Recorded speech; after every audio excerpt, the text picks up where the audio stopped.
Pessoal, tá gravando já a aula, então vocês podem colocar nome e número aí no nosso chat, enquanto eu vou adicionando os alunos que ainda estão entrando, e passar alguns recados. Lá no Moodle, se vocês abrirem o Moodle do terceiro ano do Butantan, eu coloquei para vocês vão ver vários materiais, né? Então tem o material das aulas de Nietzsche, aí tem o material das aulas de hoje, e já tem o material da próxima aula, que é sobre, a gente vai começar a falar de filosofia do século XX e existencialismo na próxima aula, tá? Alguns alunos pediram para colocar o material antes, para acompanhar a aula com o PowerPoint aí do lado, então por isso que eu estou colocando adiantado, outros preferem ver depois. Então, aqueles que preferirem ver antes, já está lá no Moodle, da próxima aula, que é Filosofia do Século XX, e da aula de hoje também, que é sobre a consciência e o inconsciente, que a gente vai falar um pouquinho de Freud e do Jung, principalmente os conceitos, assim, eu não vou entrar em psicologia, na minha área, né, mas como que eles vão usar as ideias do Nietzsche, principalmente de vontade de potência, que foi o tema das outras aulas, para poder compreender o consciente e o subconsciente, beleza? Beleza, turma? Fala comigo aí, senão fica... Beleza. Aí, valeu. Beleza, sim. Beleza. Não me deixa falando sozinha, não, porque é muito chato aquelas aulas sem interação, galera. Eu vou apresentar para vocês, então, o slide da aula de hoje. Deixa eu arrumar aqui. E aí, quando eu passo os slides, eu não consigo ver o que está escrito no chat. Então, vocês podem falar. Eu prefiro que vocês interrompam mesmo e falem do que ficar só eu falando sozinha.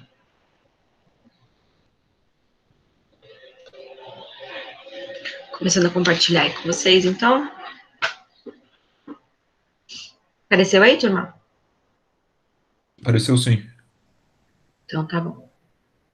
São só alguns conceitos aí de como que eles vão pegar isso emprestado do Nietzsche e desenvolver a psicologia. A psicanálise surge agora, né, aqui nesse período que a gente vai falar logo depois de Nietzsche, principalmente pelo fato do Freud ser um leitor do Nietzsche, né?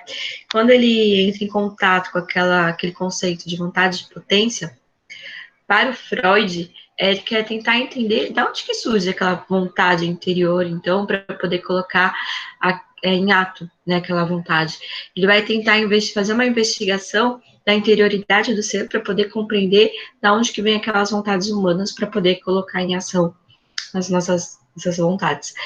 E aí ele percebe que a mente do ser humano é muito mais complexa do que até então a filosofia tinha tratado, a forma como a filosofia tinha tratado. A filosofia ela trabalha muito com a parte da mente que é nosso consciente, né? Que é a razão, principal ponto aí da filosofia, a imaginação, as memórias, né?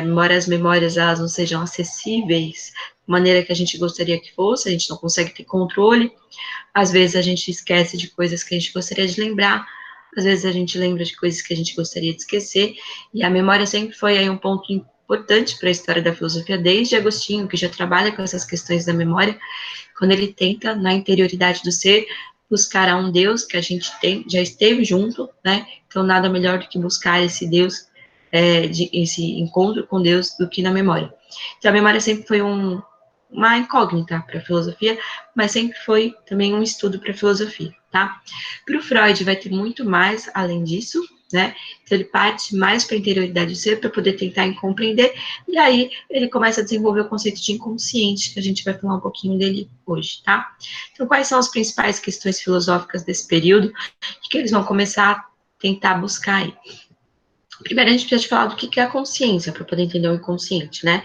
Então, a consciência é uma atitude filosófica que desbanaliza o banal e reencanta a vida, fazendo-nos prestar atenção a nossos mínimos atos, emoções e pensamentos.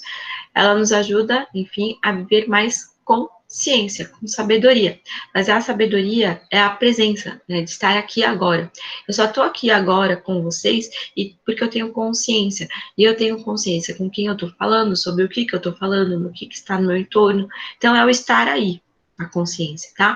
E as questões filosóficas que são colocadas nesse período aí sobre o que é a consciência e o inconsciente são o que é a consciência, a relação entre consciência e cultura, será que a nossa consciência é construída dentro daquele tempo e espaço no qual nós estamos inseridos? se a consciência sempre é a mesma ou evolui, né, se a consciência faz parte da minha construção de personalidade, ou se ela pode ser modificada. Então, são questões que vão ser começadas a colocar aí nesse período do Freud, tá?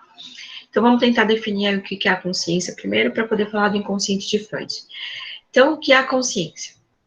Não é simples conhecer nem explicar o que é a consciência, pois dependemos justamente dela para fazer isso, né? A gente cai num solipsismo, aí a gente tem que pensar, a gente, com a consciência, a gente fala da própria consciência. É igual quando Descartes lá vai formar a frase penso, logo existo, ele precisa da razão para poder falar sobre a própria razão. Então é um pouco limitado, né, a nossa capacidade de falar sobre o que é consciência ou sobre o que é a própria razão, porque é como se fosse uma ferramenta falando de si mesma, tá?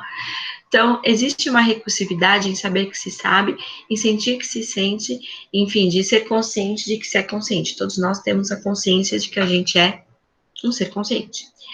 E o que mais pode saber é ser difícil do que saber como sabemos, né? Quando você pensa, você sabe que você está pensando. Então, quando você sabe de algo, você sabe que você está sabendo, conhecendo. Então, são questões aí que a gente usa mesmo recursividade de falar da consciência, né? Quando a gente está consciente, falar da consciência. Então, o que pode ser mais grandioso que o fato de entender que ter consciência torna possível e mesmo inevitável nossa interrogação sobre consciência? Como assim? Em algum momento da nossa vida, com o uso dessa consciência, com o uso dessa razão, a gente começa a se questionar o que é estar aí, o que é ser consciente, quem eu sou, né? E para que serve a minha própria existência. Então, são questões aí que vão ser colocadas a partir aí do século XX, já, a gente vai falar bastante de existencialismo, que vai pensar também nessa questão da existência, né? O porquê que eu tô aqui? Se é que eu tô aqui, se é que eu sou um ser consciente, tem que entender o porquê que eu tô aqui, né? Então, a consciência costuma ser entendida, portanto, como um fenômeno ligado à mente, normalmente. Ela é como se fosse um conjunto de determinados processos psíquicos. O que são esses processos psíquicos? O pensamento é um processo psíquico, a memória, a imaginação, a emoção também é um processo psíquico. Então, a consciência está ligada a todo esse conjunto de processos psíquicos que vão me dando o estar aí, o estar aqui, né, desse momento, e viver com consciência, com sabedoria, aquele momento que eu estou vivendo, tá? Então, especialmente conhecimento é um processo psíquico que vai formar aí a nossa consciência. Para vários estudiosos, nada caracteriza mais o ser humano do que a própria consciência, pois é ela que nos permite estar no mundo e saber, com algum saber, com algum conhecimento. E aí eu coloquei para vocês uma frase de um paleontólogo e filósofo, o Pierre Teilhard, que ele diz o seguinte: o animal sabe, mas certamente ele não sabe que sabe. De outro modo, teria muito multiplicado invenções e desenvolvido um sistema de construções internas. Consequentemente, permanece fechado para ele todo o domínio do real, no qual nos movemos. Em relação a ele, por sermos reflexivos, não somos apenas diferentes, mas outros, não só a simples mudança de grau, mas mudança de natureza, que resulta de uma mudança de estado. Então, segundo esse paleontólogo aí, o que ele vai pensar aí sobre a consciência? Claro que os animais têm consciência, os animais sabem, os animais pensam, né, dentro da sua possibilidade, mas eles não têm a menor noção de que eles sabem, de que eles pensam e que eles têm consciência. Como o homem é um ser racional e é capaz de pensar sobre a sua própria consciência, a gente consegue aí se distinguir da natureza, né? Então tem o eu, que é consciente, que é o único ser consciente sobre o mundo que vive, e tem o resto, né, que seria a natureza e o mundo. Então a gente se desvincula aí do mundo. E a filosofia que a gente vai ver do século XX tenta essa retomada, essa recolocação do ser no próprio mundo, né? Já que a gente se separa do mundo, vamos tentar voltar, porque afinal é tudo um todo, né? Então, o animal, a gente não vê também um cachorro parado debaixo de uma árvore, pensando sobre o que é o saber. Ah, se eu penso, logo existo, o que é o meu pensar, tal. Eles pensam, mas é algo natural, faz parte da natureza deles, mas eles não pensam sobre o próprio pensamento, tá? E nem conseguem modificar o meio que vive. Aí você pode falar, mas a formiga constrói o formigueiro, tá, mas faz parte da natureza, é instintivo aquilo, não é algo pensado, ela não constrói um formigueiro que tenha uma churrasqueira na laje com vista para o mar, né? Só o ser humano é capaz de ter consciência desse meio, de uma maneira que ele pode modificar o meio também que ele vive.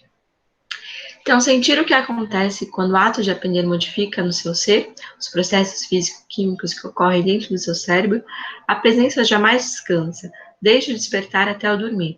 A presença deve estar aí, senão você não está. E isso é um ser consciente. Ter presença é o estar aí agora de tudo aquilo que está acontecendo nesse exato momento. Isso é a consciência, tá?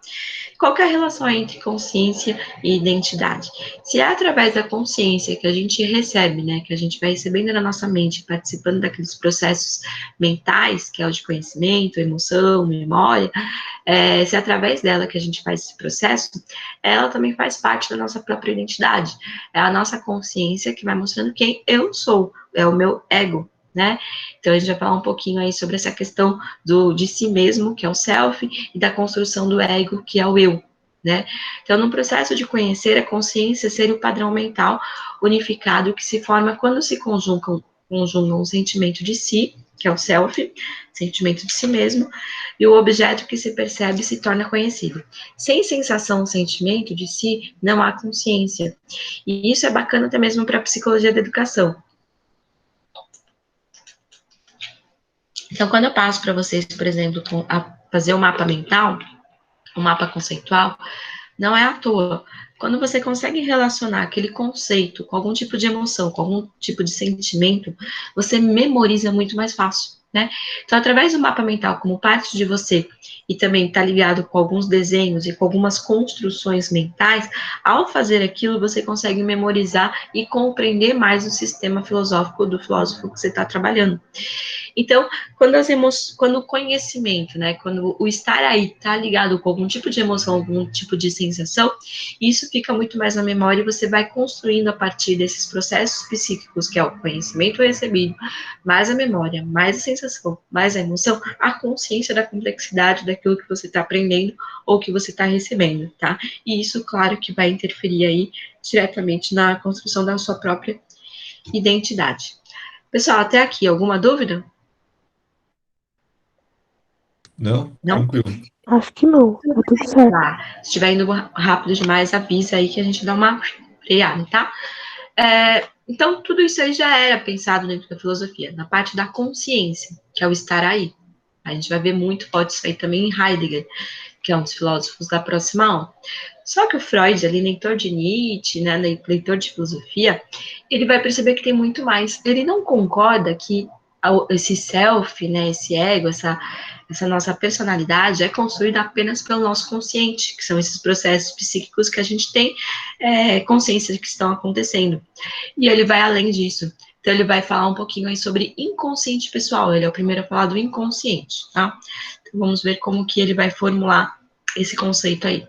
Então, Freud, ele rejeita aí a identificação entre consciência e psiquismo. O que é o psiquismo? São aqueles processos psíquicos que acontecem na mente, tá? Que eu falei para vocês, memória, imaginação, sensação, emoção.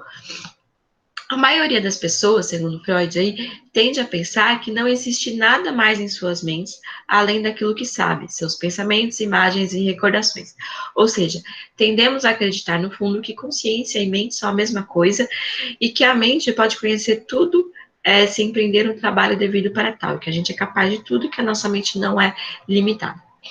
Freud afirmou, no entanto, que a maior parte de nossas vidas psíquicas é dominada por aquilo que chamam de inconsciente. E como que funciona esse inconsciente, segundo o Freud aí? Bom, eu coloquei para vocês aqui a ilustração de um iceberg, que eu acho que fica bem claro a ideia de inconsciente do Freud, tá? Então, para o Freud, a gente só conhece, a gente só tem acesso acordado aí nessa parte de cima aí do iceberg. A gente sabe que o iceberg, a parte maior, está no fundo, né, do mar, da água. Então, a parte de cima, a gente tem consciente, a gente consegue acessar, a gente consegue pensar sobre elas, as nossas percepções, os nossos pensamentos, um pouquinho mais para baixo, com um determinado esforço e também com exercício mesmo, né? A gente consegue acessar a nossa memória, fantasias e lembranças, que a gente chama de pré-inconsciente, tá? Ou pré-consciente. Tudo bem? Aí lá no fundo do iceberg, que a gente ainda não consegue acessar, que a gente não tem conhecimento sozinho, assim, a não ser através de um exercício mental voltado para a parte da psicanálise, a gente tem o nosso inconsciente, que são as forças propulsoras de todo o comportamento humano. Aí uma pausa aqui, turminha. Seguinte, se o Nietzsche, a nossa vontade de potência, que faz com que a gente coloque as coisas em ação, né, o nosso comportamento, as nossas vontades, a gente vai buscar aquilo que a gente quer através dessa força de vontade, essa vontade de potência que está dentro de nós. Para o Freud, ele vai transformar essa vontade de potência nesse inconsciente, que são as forças propulsoras, é aquilo que nos impulsiona, é a nossa potencialidade do nosso comportamento humano. Por isso que ele vai começar a tentar compreender aí o inconsciente a partir daquela vontade de potência do Nietzsche. Tá? Para ele, isso é um processo mental, só que a gente não consegue conscientemente ter acesso. E quais seriam essas forças propulsoras, então, que estão lá no nosso inconsciente? São os nossos desejos, é o nosso recalcamento também, que muitas vezes funciona como um filtro moral da gente não agir de determinada maneira. São certas pulsões inatas. Essas pulsões inatas estão mais ligadas aí profundamente à própria natureza humana, né? Que é a questão da preservação da própria vida, da preservação da espécie através da procriação, está ligado muito com a questão da parte sexual do ser humano. Então, essa parte do inconsciente que a gente não consegue ter acesso conscientemente, que é o que move a nossa potencialidade para agir no mundo, tá? E só que ela é inconsciente. Mais para frente a gente vê que isso causa um certo problema, porque se eu faço a minha ação de maneira inconsciente, não deliberada, com o uso da razão, como era colocado lá em Aristóteles, como que eu posso me responsabilizar, então, por essas ações? Tá? A gente vai falar um pouco sobre isso lá para frente, mas antes vamos ver como é que isso funciona em Freud, embora ele não fale muito sobre essa questão da responsabilidade da ação quando feita de maneira inconsciente. Isso é um estudo um pouco mais atual aí que a gente tem, principalmente nas penitenciárias ligadas aos hospitais psiquiátricos, tá? Então a gente desenvolveu essa teoria um pouco mais para frente depois de Freud. Freud também vai desenvolver o nosso aparelho, nosso conceito de aparelho psíquico em três, em id, ego e superego. Então vamos conhecer cada um deles, o que é cada um deles, tá? Então o id é a instância mais antiga do inconsciente da psique de um indivíduo. Está presente desde o seu nascimento, é aquela parte dos impulsos inatos, tá? Lá no fundão do iceberg. Nele dominam as pulsões, isto é, os impulsos corporais e os desejos inconscientes mais primitivos e instintivos. Também um pouco trabalhando um pouco a questão da violência nesse id, da violência da defesa, né? Todo animal, quando ele se sente ameaçado, ou ele foge, ou ele paralisa, ou ele age violentamente. Então também está nesse nosso modo de ser, que tipo de animal, que tipo de reação animal que a gente teria se a gente ainda vivesse numa natureza, tá? Então, tá tudo ali guardado no nosso id, que a gente não sabe que ele tá lá, só que em determinadas ações, em determinados fenômenos aí da nossa vida, a gente acaba agindo com aquele nosso instinto ali primitivo que tá guardado no nosso id, tá? No fundo do nosso iceberg, né? Então, são desejos inconscientes, mais primitivos e instintivos, basicamente relacionados com a libido também, que é o nosso impulso sexual. O id seria um motor oculto do pensamento e da conduta humana. Então, ele é um motor também, né? Ele está ali em potência, ele coloca as nossas ações em potência também, só que ele é oculto. Isso também a psicanálise ajuda a compreender determinadas atitudes, determinadas ações que a gente tem que muitas vezes são inesperadas, tá? Nem a gente mesmo saberia que a gente teria esse tipo de reação diante de determinada situação. O outro ponto aí também do nosso aparelho psíquico é o superego. O superego eu acho ele bem interessante aí, né? Então, o superego está muito ligado com o conceito do Nietzsche de moral do rebanho. Vocês vão entender aí o porquê. Então, o superego é outra instância do inconsciente, mas se forma no processo de socialização da criança. Principalmente a partir da interação com os pais e dos nãos que ela recebe, explícita ou implicitamente durante toda a sua infância. Então, aquele não que os pais falam desde que a gente é bebê, né? Ah, não coloca o pé na boca, não coloca isso na boca, né? E é claro que a boca é a primeira atração, porque é onde a criança tem o prazer, é pela boca que ela come, né? Então, e o que dá mais prazer para o ser humano quando ele ainda é bebê? A alimentação, ele está crescendo, né? Então, por isso que também tem um pouco a ver essa questão de não poder colocar tudo na boca. O Freud desenvolve um pouco isso, um pouco mais voltado para o lado sexual também, da questão da libido. né? Então, esse conjunto de regras de conduta que a criança absorve de seu meio social vai constituindo um núcleo de forças inconscientes, que é o superego, esse núcleo aí, que reprime esses impulsos que a gente tem lá no id, esses impulsos inatos. Então, o superego ele vai funcionar como um filtro, né? Embaixo dele tem o id lá, que são os nossos instintos mais primitivos, querendo agir. Só que o superego, a partir daqueles nãos que a gente recebe desde a infância, começa a controlar aqueles impulsos que a gente tem inatos, os impulsos mais primitivos que a gente tem dentro de nós, tá? Então, o superego vai funcionar aí como um filtro. Então, o superego, ele vai reprimir os impulsos inaceitáveis do id, inaceitáveis socialmente, né? Então, portanto, o superego tem o papel de censurar e controlar os nossos impulsos instintivos. Ele se expressa em nossa consciência moral e relaciona-se com o nosso eu ideal, que é o ego ideal.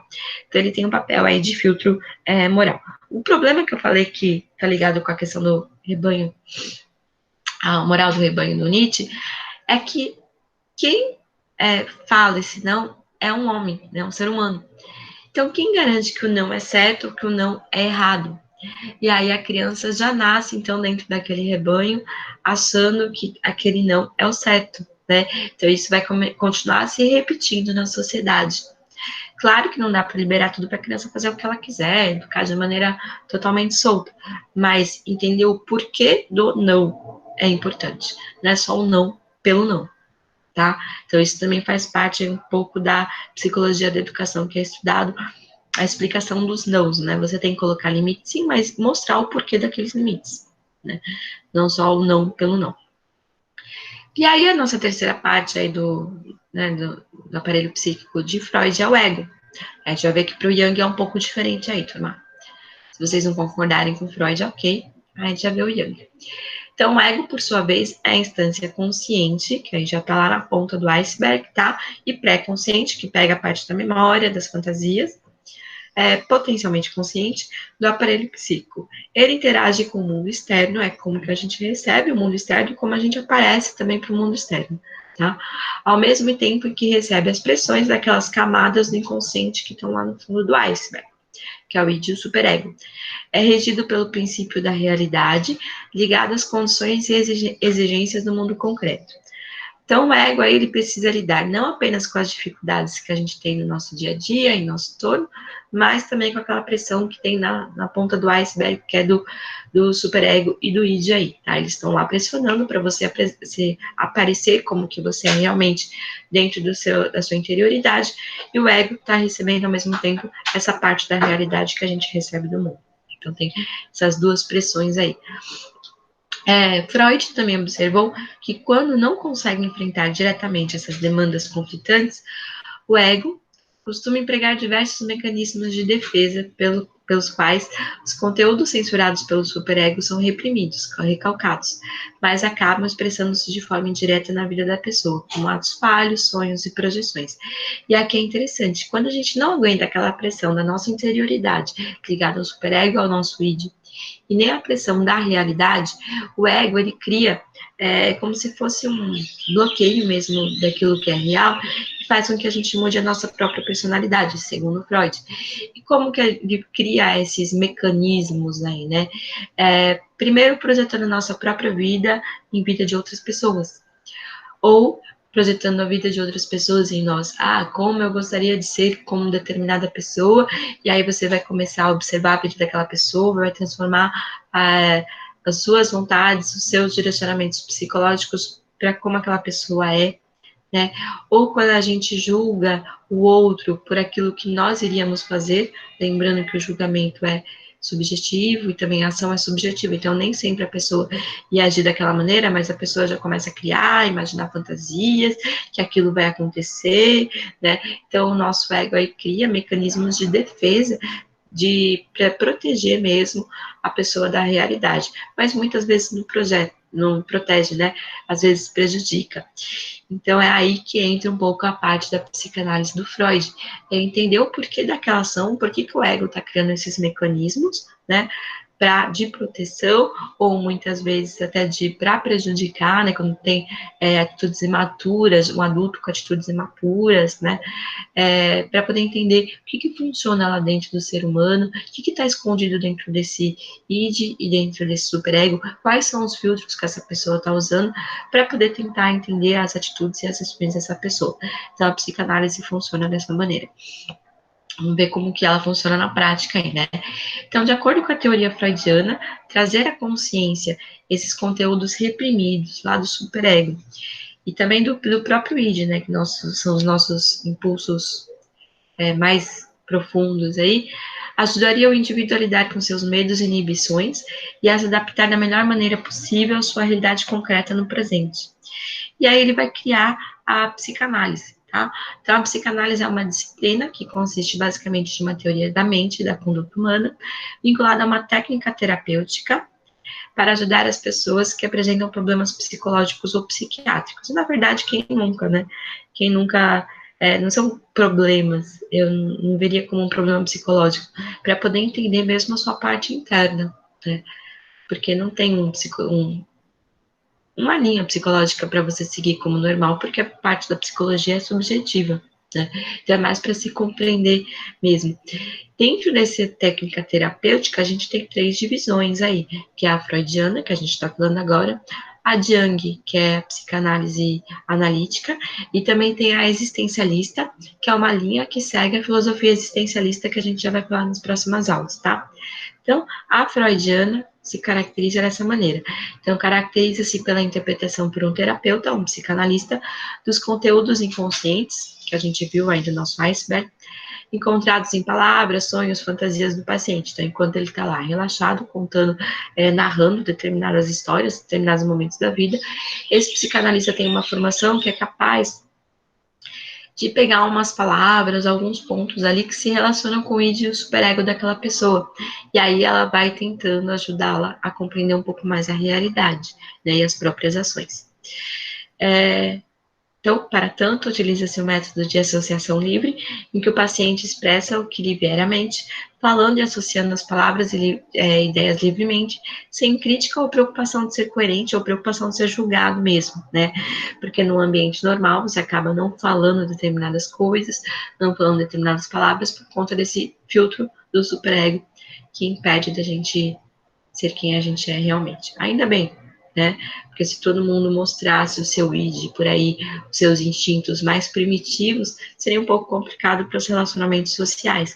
Então, o superego age como filtro até mesmo moral, tá?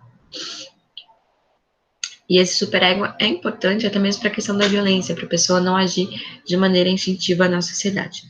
Turma, alguma dúvida sobre Freud? Não?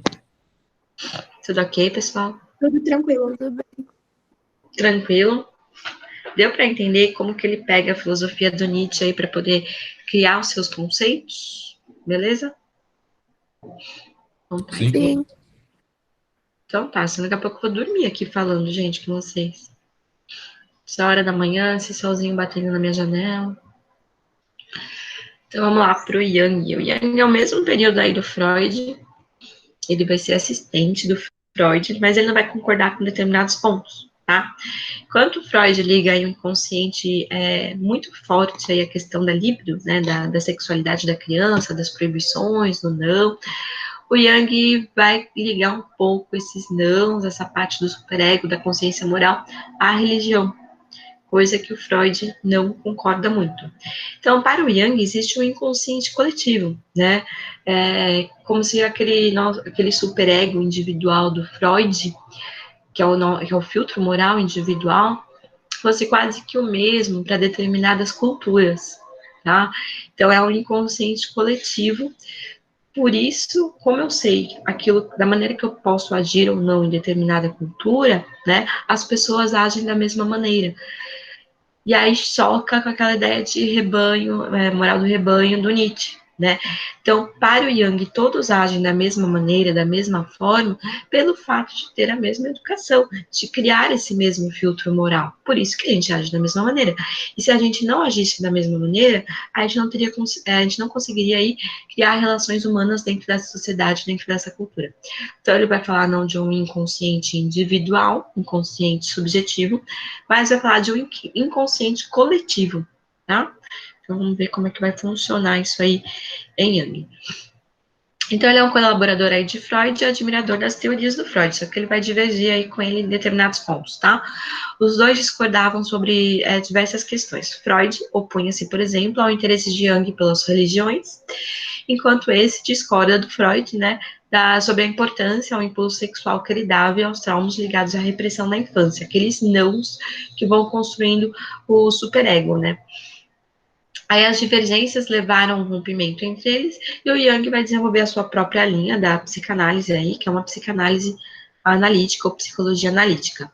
Então, para o Jung, a vida psíquica envolveria muitos outros elementos e seria um reducionismo interpretar a maioria de seus eventos como manifestações de caráter sexual. Embora a libido seja, que a libido está lá no nosso id, né, o impulso natural, que a gente já nasce com ele aí, seja também importante na teoria junguiana, ela é entendida como uma energia vital mais ampla e neutra, aquele desejo pela vida, tá? Pela sexualidade, pela beleza, de se querer se mostrar. Vinculada não apenas à parte sexual, né? No sentido estrito aí da palavra.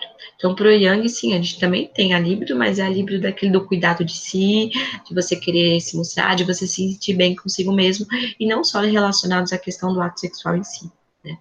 A libido é importante também para o Jung, mas a questão da religião vem com força aí no pensamento do inconsciente coletivo, tá? O que é a psicologia analítica aí que o Jung forma, então? Ela seria, para o Jung, uma evolução da psicanálise, por abranger tanto o método psicanalítico de Freud, né, mas vai se diferenciar aí da psicanálise, porque valoriza a análise e interpretação do presente do indivíduo e suas intencionalidades. Enquanto Freud fazia uma investigação do inconsciente para entender o que foi o passado, para a construção daquele id do superego, o Jung vai valorizar o presente, o aqui e agora, né, as ações, para poder tentar compreender aquela ação, tá? Então, e aí ele abre também certas possibilidades. Quando você compreende o agora, você abre certas possibilidades também para suas ações no futuro, né? Então, ele vai tentar entender o presente do indivíduo e a sua intencionalidade, e o futuro para qual aponta esse presente. Quais são as suas potencialidades aí para dar continuidade às próprias ações. Então, por isso ela é considerada por alguns estudiosos como uma visão mais otimista do inconsciente, né? Olha, até aqui, hora você é assim, mas a partir de agora a gente vai tentar entender as suas ações para poder projetar aí o futuro, né? Pois este não estaria tão condicionado ao passado, como em Freud, que é a construção do id do superego, e sim mais aberto à criatividade em sua interação com as circunstâncias existenciais de cada indivíduo e a sua simbologia. Essa parte da simbologia no Jung é super importante aí também para poder compreender o inconsciente coletivo, que é construindo, segundo Jung, a partir de determinados símbolos que são presentes, constantes em sonhos de pessoas daquela cultura, né, dentro daquele grupo de pessoas. Então, são imagens que aparecem em sonhos, que aparecem em imaginações, mas que fazem parte daquela cultura e às vezes a gente não percebe, né? A partir daí, então, da simbologia, que a gente vai começar a construir o nosso inconsciente coletivo. E dentro desse inconsciente coletivo, o Jung vai desenvolver a teoria dos arquétipos, tá? Turma, como a gente só tem mais 5 minutinhos de aula, eu prefiro parar aqui hoje, né, que já foi muito conceito, muita informação em uma aula só, e continuar com mais tranquilidade a teoria dos arquétipos na próxima aula, para a gente não fazer tudo isso corrido em 5 minutos. Tem problema para vocês? Não, tranquilo. Tudo Não, bem. acho até bom. Porque senão eu vou continuar aqui. Pessoal, é o seguinte, esses slides já estão lá no Moodle, então dá uma olhadinha na teoria dos arquétipos, que eu acho que é bem bacana aí, e que dá para usar também alguns conceitos da teoria dos arquétipos em redação, em temas de redação de vestibular, tá? Que é a questão do uso de máscaras sociais, da parte da presença do lado masculino no feminino, do feminino no masculino, porque todos nós somos animais e somos iguais, né? Então, a gente tem os mesmos instintos aí naturais iguais, só que a mulher ela tem que reprimir determinados instintos, o homem outros, então é legal vocês darem uma lida nessa parte da teoria dos arquétipos aí, pra gente poder falar na próxima aula, e aí a gente já começa também um pouquinho de existencialismo, combinado? Combinado, Sim. turma? Beleza. Então, beleza. Então, bom final de semana para vocês. Qualquer dúvida pode colocar lá no Moodle, que aí a gente conversa um pouquinho mais, tá bom? Tá bom, Tá bom. obrigado, Roberta. Beleza, Bom Obrigada, fim de semana. Roberta. obrigada. Tchau, Tchau, tchau, tchau. pessoal. Bom final de semana. Igualmente.